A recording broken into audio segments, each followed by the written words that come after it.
อ้ยวันนี้มากินอาหารเกาหลีเกาใจนะแบบฟิลหิวข้าวถ้าอินนะจีพากันไปร้านประจำแต่ว่าร้านประจำนะปิดแบบ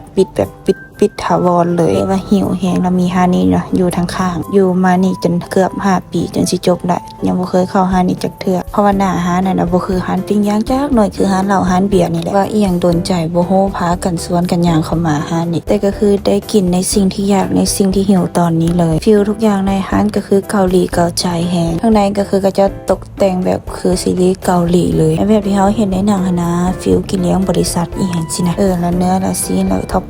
ปิ้งอีหยังก็คือดีทุกอย่างก็คือว่าอวยเกินไปเนาะอวยคือเขาเป็นสปอนเซอร์นี่แหละแล้วคือสิเว้าสิฟังแบบสภาพก็คือเฮาสิไปร้านประจำหั่นน่ะเนาะกันแต่งตัวแบบบ่ได้คิดหยังแบบฟิลเสื้อกีฬาแล้วก็เกือบแตกสินะแต่ว่าลูกค้าของร้านน่ะนะโอ้โหผู้ใดจะจัดหนักจัดเต็มเด้อมากินปิ้งย่างซื่อๆก็ได้ก็แบบผู้บ่าวผู้สาววัยรุ่นนัดกันมาแบบกรึบสังสรรค์สินะส่วนไอ้เฮาก็คือ enjoy eating ไปเมื่อกี้เฮานี่ก็ถือว่าเลิศเลยแบบได้ยินเจ้าของร้านก็จะเว้าภาษาเกาหลีอยู่ได้เข้ามาปึ๊บเขาก็อันยองฮันเซโยไอ้เฮาบ่หน้าบ่หลังต่อไปว่าซั่นชินเจ้าว่าซั่นมันเรื่องดีเฮ็ดจังได๋ซั่นนะ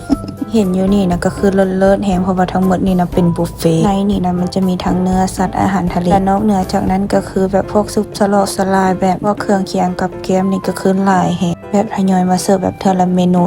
พอแต่ว่าผู้กินคือเฮานี่มีท้องวางกินแล้วก็พออันนี้ก็คือเสร็จแรกของพวกเฮากินบ่ทันก็เลยปิ้งใส่ถ้วยแบบนี้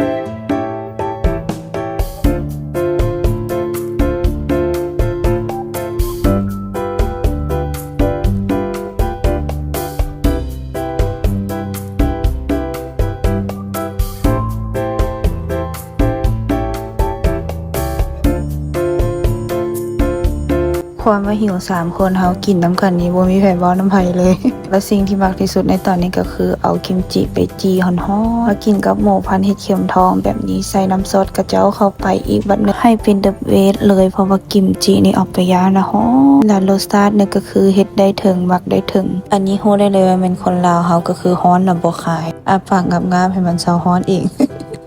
ไผว่าพวกเขาสิสู้แต่เซตเดียวอันนี้นะบ่แม่นเซตที่2อีกเป็นเซตที่3แล้ว อย่าสุปากดังเด้อว่าผู้สาวอันนี้กินหลายนะทุกมื้อนี้อย่าถามว่าเงินนั่นน่ะไปใส่เบิดเงินอยู่กับอันนี้แหละแนวอยู่แนวกินนี่แหละอีหยังสิเป็นจังได๋ก็อยากขอให้ตัวเองได้กิน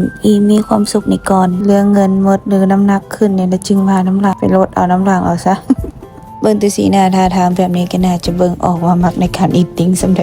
เบิ่งที่ต้นคลิปมาฮอดตอนนี้เมนูก็คือแบบยังทยอยมาแบบเรื่อยๆคันเจอหอยนางรมแบบนี้กันบ้านเฮานี่โอ้ยพริกเป่ากระถิ่นราดแจ่วส้มแบบซ้ำๆเนาะคือสิเลิศแต่คันอยู่นี่ส่วนหลายก็เจ้าก็จะมากินสุกหลายกว่าก็ให้ฟีลแซ่บอีกแบบนึงและเมนูตุบท้ายของเฮาในมื้อนี้คันไผเป็นติ่งซีรีส์เกาหลีนี่ก็ต้องฮู้จักเมนูนี้เมนูเน่งเมยอนแต่ว่าคันเฮาเอิ้นในภาษาเฮาแบบที่เฮาเข้าใจก็คือมีเย็นแบบเย็นเจี๊ยบเลยคือน้ำแช่ในตู้เย็นออกมาใส่น้ำซุปถามว่าแซ่บบ่แซ่บแต่ว่าให้ซ้ำบ่